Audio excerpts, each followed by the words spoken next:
Happy birthday to you. You're a lousy singer. It's actually not that bad. It's not bad. I can't. It's too long. Happy birthday to you. Happy birthday is too long. No. You got to go with the whole thing. You can't just do it half-assed. Happy birthday. Thank you. I appreciate that. Good stuff. Thank you. Thank you. Welcome everybody to TTS Talk episode 33. What number are we? 28. 28. That's not intentional. I hope everybody understands. That's not a joke. I tried to figure it out. Welcome.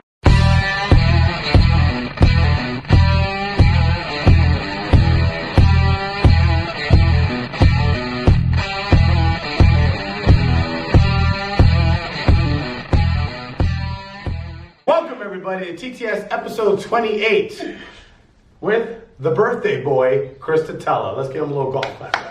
Hello, everybody. Thank you, guys. Thank you. Thank you very much. So, today what we're going to talk about, first of all, let's just start with this. Happy birthday, Chris. I love you, man. Love you too, proud of buddy. you of everything you've done. Thank All you, man. Seriously. Means a lot. You are awesome. You've inspired and helped so many people there. Thank you, dude. I appreciate that, really. It means a lot. Now that that's out of the way, I hope you washed your hands before you shook my hand. let's go. Let's get to the beginning of this. All right, Coach. I figured we could talk about the first time we trained together. Yeah. How about this? The first time you stepped into the gym. We're going to talk about Chris Tatella's strength training journey. Let's go with that. Let's start from the get-go here. Kind of a half roast, half celebration here. I love it. When did you start? The first time I ever stepped I'm assuming high school. 8th grade. Oh, 8th grade. Okay. 8th grade. Like actually in a gym. I stepped foot. My first gym was, I think it was called Planet Gym, where my cousin, who I mentioned multiple times in the last few weeks, I think it was just the alpha now. He was training me for wrestling season. It was 8th grade, and I remember the first time doing split squats, and he beat the piss out of me. Like he made me go there at like 8 o'clock in the morning. So I was 14 years old, maybe even 13, half asleep. Probably half hungover, believe it or not. That's just amazing. Hungover, 8th grade. Listen, I was an early bloomer. All right, then you went to high school. And I remember you telling me previously that, one of the biggest things strength training brought to you when, you were realizing in the gym you were like one of the strong guys and you're great, and how much confidence that gave you. And, how far did that go? You were bench pressing one day or something, you're kind of one of the stronger guys in the class, and how much it just took you to a new level? It was always like if you were a little bit stronger, you had a little bit more confidence. Mm-hmm.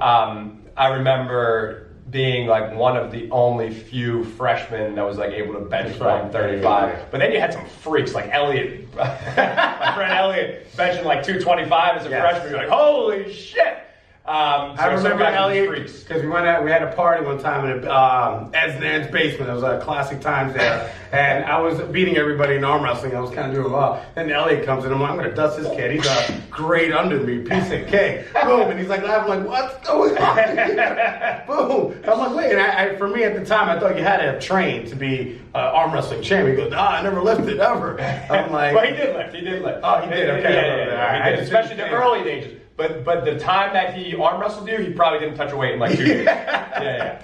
So now we're in high school, we're getting strong, and I think we kind of linked up to train. I would say it was your senior year, and then I was out of high school. I think it was later. It might have been the year after I graduated. Or maybe that summer when I graduated. Summer graduated. Yeah. We were in our buddy's Brendan Garcia's pool. We always had these barbecues, random, sometimes on a Wednesday in the middle of the day. So I went there. I already did chest day the day before. He's like, man, you want to come train with me? I'm like, dude, I don't know. I was like, no. He's like, come on, please, come on, let's go. I go with him to the gym. I think we went to Planet Fitness, I believe. Planet Fitness in Union. Not the Planet Fitness that you know of today. It wasn't a franchise. No, it wasn't too bad. I go there. He tells me to be quick routine. And I remember he had like 3 pages of like chest, and I'm over here just doing, because now I'm taking it as a challenge too, because I'm like, all right, well, I'm gonna still do what I do, even though I did it yesterday. And we were there for a good hour and a half. 90 minutes. I was destroyed. In my mindset at the time, though, I thought I'm gonna get jacked up in this double session. Oh, you were trying to say that to me too. Like, dude, I swear my cousin tells me if you work double days back to back, you'll get jacked up. Complete lie. Absolutely lie to me. I was like, you know what? That makes sense. If his cousin's saying it, I'm like, all right, let's do it. Just completely manipulated. Went over there, and I think from there though, it creeped maybe a year later. you started kind of working with your cousin more. Yeah. You know, and kind of, we were almost kind of like your first, me and Tom Kruder, shout out to Tom, we were kind of your first little clients. And The Megalodon. yeah, you were doing some routine, so we were like, all right, let's take this to Diamond Gym, which is like the Mecca gym of New Jersey. So we go over there, and I remember he comes to pick me up. He has a white bandana on. Yeah, and I 100% specifically remember this. I'm like, all right, whoa. You also had a belly shirt.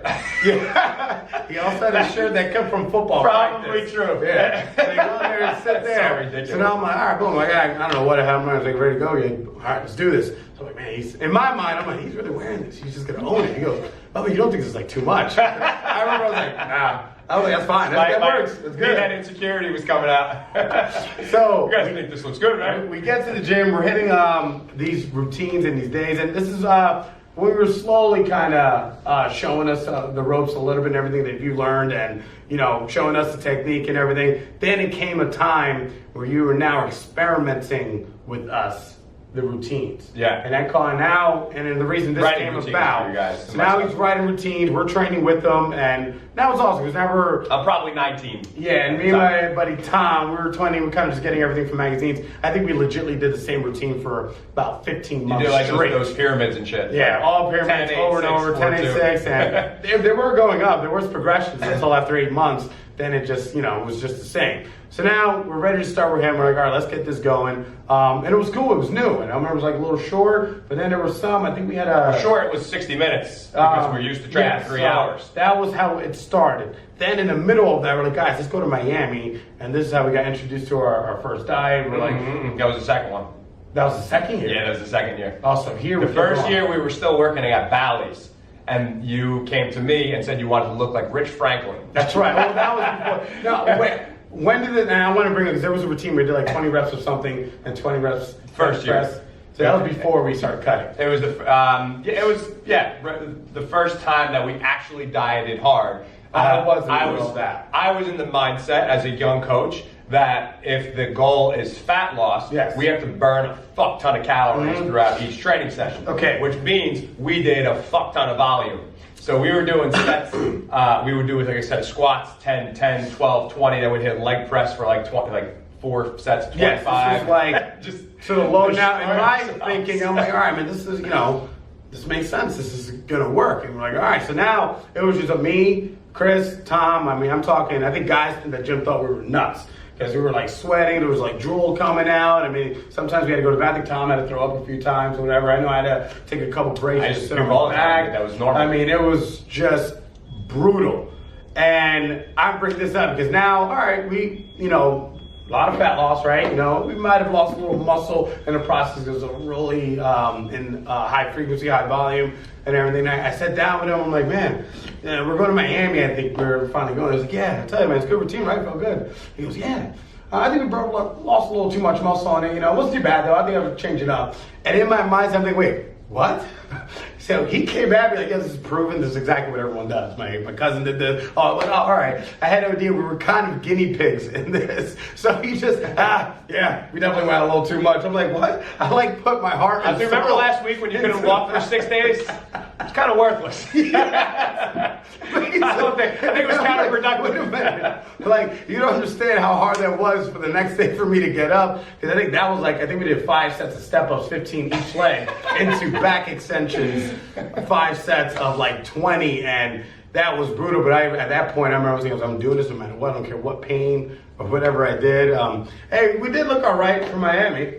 Yeah, listen, we got shredded. That's for damn sure. So, we dieted our faces off. I tell that story all the time. We dieted hard. We trained hard. We did not miss a beat. We didn't miss a meal. We pushed each other too. It was like it was a great time when we were really training hard and training together and to push it. So like, although those training routines and all that shit, like I wouldn't train that way now. I wouldn't suggest training that way for most people, but there was a lot of valuable lessons learned there. Absolutely. Right? There was a lot of hard work. At the very least, it helped develop grit, discipline, mental toughness for sure, because there was a lot of barriers that you broke through. So there is pros to that shit. I think the biggest pro, the camaraderie we had. So we all went in this together. We were all like, all right, fuck, you know, this is gonna be a rough day. All right, let's do this. Let's fucking go. And you know, kind of how we bring here at TTS as a group. And some days these guys are like, oh man, lower body day today, whatever. But the fact that they have everyone else doing it with them, you know, there's a big camaraderie in there. And you know, you go to war together. You know, that was something that was brought from there. You know, we learned a lot.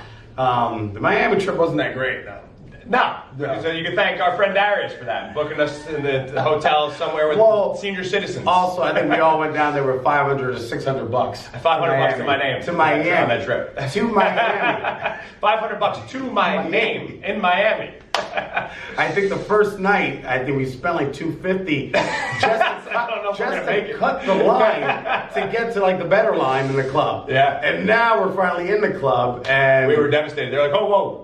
You still gotta pay a cover. Yeah. How much is cover? They're like $80. We're like, $80? Yeah, like, yeah. They're like, you have no girls with you. We're like, no, it's just us. Yeah, buddy, $80. Oh, all right. And then the drinks in there were like, and Baby Huey over here had to take a piss, so he didn't give a shit. Dude, that was worse. We were there for like 2 hours. What did this mean? There was like 2 other people. We were dying. That trip didn't work out too well. But then after that, I mean, you know, again, that training brought a lot of good values into us. And well, let's talk about too, like what's where it's transitioned now too. Like, of course, we backed the volume down big time, right? Like, so like our training programs, we don't always do a shit ton of volume. There's a time and place. There's a time and a place for sure. But what we would suggest to you guys, and what I've learned throughout the years, what we all have learned, especially you young guys out there, the natural lifter is going to respond better to higher frequency, not so much higher volume. So when you read those, like that first workout that Ruben was talking about at Planet Gym or Planet Fitness, whatever the hell it was called. Where'd you get it from? Making the Game. Triple H's book. And of course, I hear that. I'm like, man, I'm doing this. Yeah. I'm like, dude, I want to look like Triple H. Let's do this. You know, when you read those remember that when you read those routines, and you get those routines out of bodybuilding magazines, those guys are on a ton of drugs. Their life is dedicated to eating like a machine 6-7 times a day, 1 million calories. So you're not going to recover this. The natural lifter is not going to recover the same way. So slaughtering yourself with high volume is not the best idea. Kicking it to a higher frequency where you're training the muscle group, you know, 2 to 4 times per week over the course of a training week.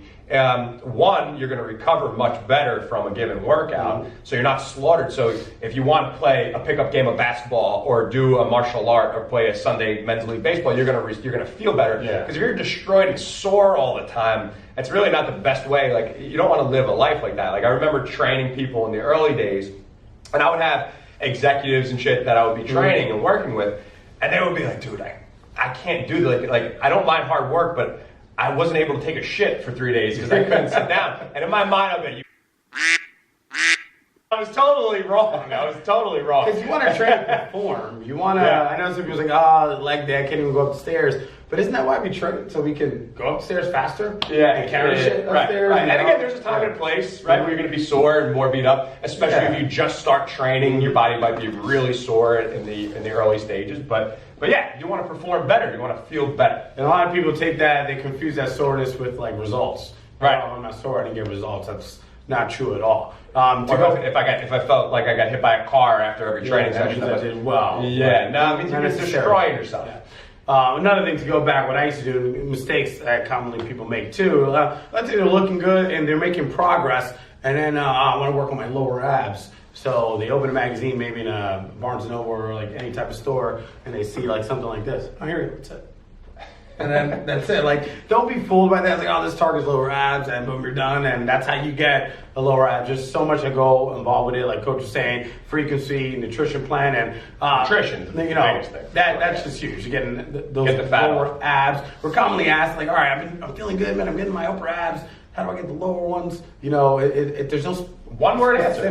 One word answer. Diet. It's and it is done in the kitchen and with cardio and training with it, but that's like the main source. So because I did this, I actually saw a magazine and I was like, oh sweet. So I was doing this for a good like 4 months, 5 months trying to work that in. He finally stopped it last month. So I did. I guess I asked you this. It is your birthday. What's your most memorable birthday? My most memorable birthday. I actually have one. Let me think. You know what? This is really weird because my brain fucked up and I remember shit. I remember my 4th birthday party. Okay, you know what? I don't think that's weird because I'll tell you mine after, but go ahead. Yeah, I remember waking up and watching TV and crushing French toast sticks. They were microwavable. Shout out to French toast sticks, whoever used to eat those. They were awesome. You put them in the microwave with a little syrup. They were amazing. So I remember crushing those. 4. Okay. And then going to my birthday party at Sports Park. You remember Sports Park? I do remember that. It turned That into was Fun fun. Station. That It was was a right good in time. Union off of 22 behind Pizza. Yes, And I had a killer birthday party there. Had a blast. All right, mine was 5 years old, Chuck E. Cheese. All right. I remember being there. I swear to you, dude. I remember being there, and I remember there was toys to my right. There was pizza. I was like, life can't get better than this. I was like, I have everything I could possibly need. There's no reason to go on. I remember I was like thinking like that at 5 years old. Yeah. I have a pizza, I have a Terminator toy, and I think I had a Hulk Hogan and a Macho Man. I was like, dude, this is the best. Yeah. And it's still the best birthday I've ever had. No, I've had great birthdays, but that one, for some reason, it's always instilled in my head. It was like awesome. But hold on, it was just French toast and sticks. French toast and sports talk, right? Not French toast and sticks. They were French toast sticks. Sticks. Okay, and then sports part and everything. I didn't eat a bunch of sticks for breakfast. I don't like my parents were that sick. But I do remember that same birthday. I got a super soaker. And I shot my brother in the eye with it, and he cried like a little bitch. Sorry, Mike. Yeah. That's happened to me. So, with that being said, let's see. I'm trying to think of any more stories I have of you. But other than that, with training, then we got to the shore. Now we got to that world. Now we dialed in a little better. We learned how to diet a little better. Training programs a little different. Now we're starting to look our best. I think you did maybe your first physique show at that time. 2011, I think was my first one. Yeah, so in the middle of the whole Shore House days, you were in that. Then you got into the Firehouse. So you were making some changes. And from there, opened up the gym. And one of my biggest things I take out of just seeing you and being your friend and seeing you grow, that moment being at the fireplace and then deciding to go with your passion, which is this. Yeah. And you sat here and you spoke to me and you said, man, I just love Dooms. I love the fire department. It's great, but I know this is what I want to do. And this is a real talk. And I was even thinking to myself, like, all right, you do have that like kind of safety net and you read about it, things like that. If you truly want to go for when you want that passion, I believe the Vikings used to do it when they get into a land that they wanted to conquer. They would get in there with their boats and they would burn the boats behind them because now there's no return. Guys, this is it. Like, no one can run now. And I know that's what you wanted to do. Yeah. I was kind of like, well, I applauded it. I was like, yeah, definitely do it. Give it a couple months. And I think you did it within 2-3 weeks of that conversation. You're like, man, it's like a Band-Aid. I just had to rip it. And I just want to say I'm really proud of you for that because that took a lot of balls, a lot of guts, and it was, quite frankly, the best decision you've ever made. Yeah. And for something to do that, that's something that inspired me a lot because I was like, man, that is one ballsy thing to do. And he did it. He stood tall when he did it. And that was something, awesome job. And that's something as we're getting towards the crazy moments in our lives and how we got there. Believe me, it wasn't all clean state. We were nuts. We were sinning a lot for the early 20s to the mid 20s. But that moment was a nice chapter to turn. And I tell you, man, ever since he's done that, TTS has been getting bigger, getting stronger. And you know what? The best is yet to come when it comes to that. So yeah, well, man, thank you for that, man. Like, without your support, like, I wouldn't have been able to make that move, right? Because I wouldn't have been able to do it by myself. So I want to thank you for that. Definitely. Listen, I was all in, but when you did that, and I was like, let's fucking go. Let's do this because now it's time. And for me, that was just kind of a sense of trust. And I was like, he's in the same mindset as me with this. Like, dude, there's something special going on here. Yeah. Training was such a big part of our lives, from us doing a double chest session 2 days a week to getting our first dive to Miami. But overall, we've said it multiple times, it gave us structure. Kept our head straight. For me, I didn't have my first passion. Baseball kind of went away, but this kept me in line, and I know it did for you as well. Now baseball's back, but because of strength and fitness and health and being a part of that, then it got to this. And one thing leads to another, right? Without those, and I told the story on my first podcast episode of the Iron Life podcast, The first step was addressing my health, addressing my training, developing that structure, developing that discipline, because it changed my life on so many different levels and taught me so much structure and, you know, to value hard work and to value commitment and discipline, right?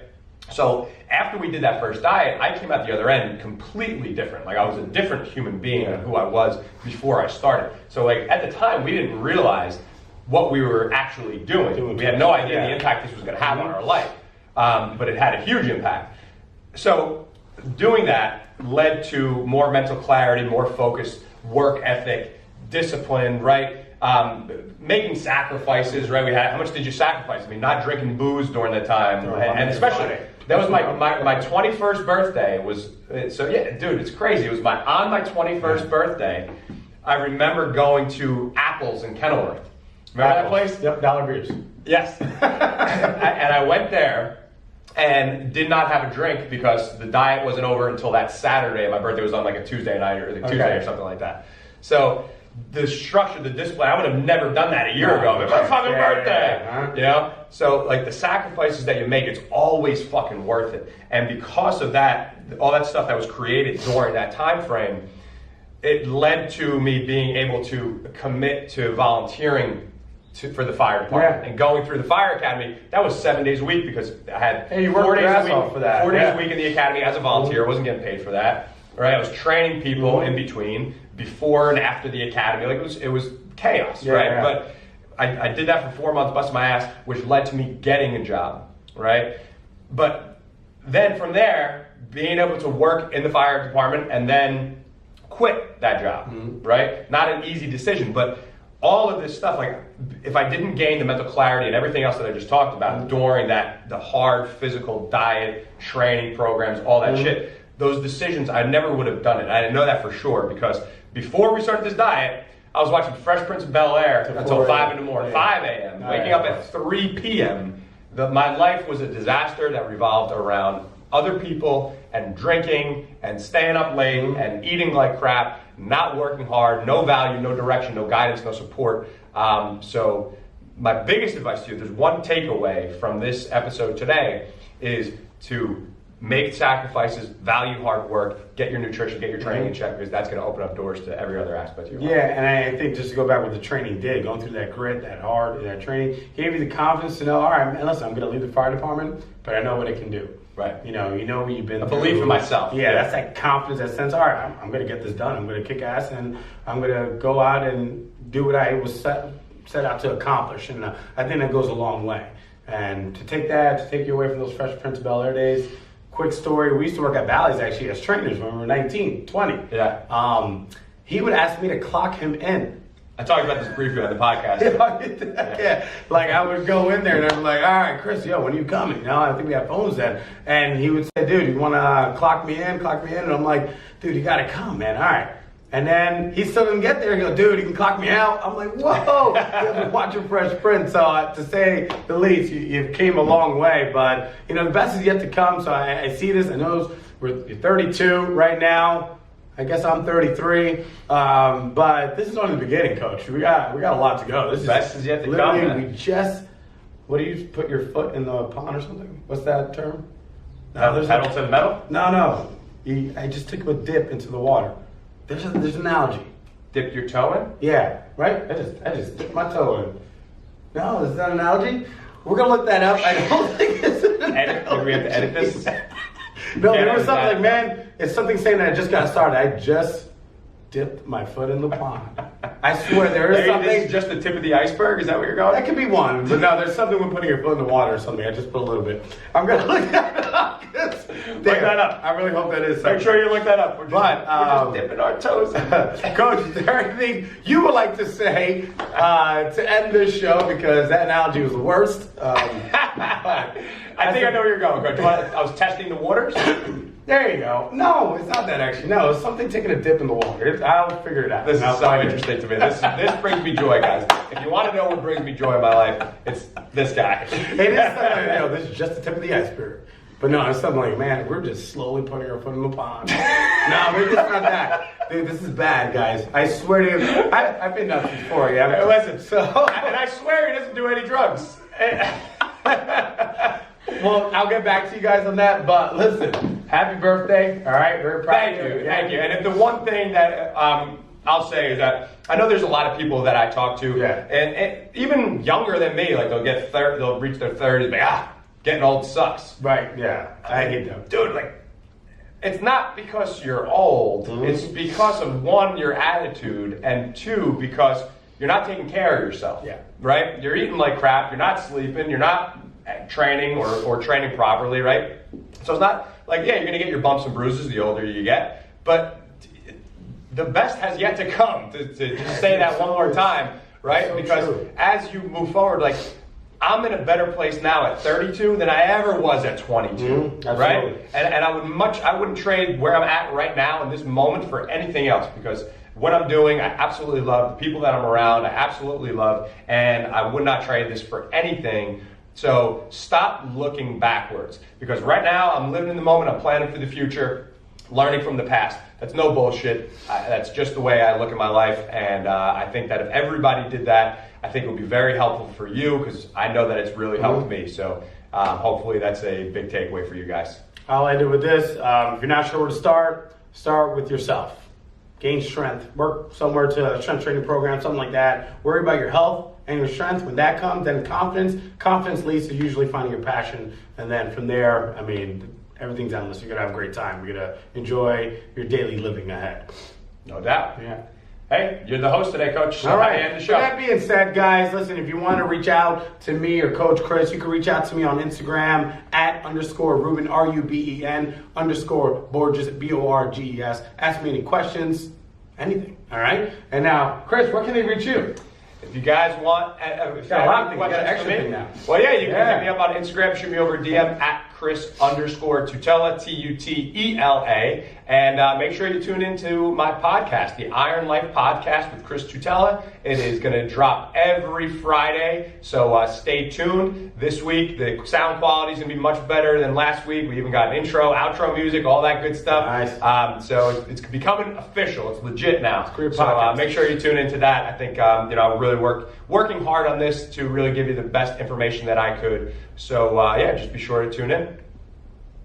All right. With that being said, by the way, this is episode 28. Yeah, I guess that's in the beginning. Oh, okay. Something like that. Episode 28. Catch you next time on another episode of TTS Talk. Catch you guys next week. All right, enough of this birthday shit. Yes. No way. No way. Oh,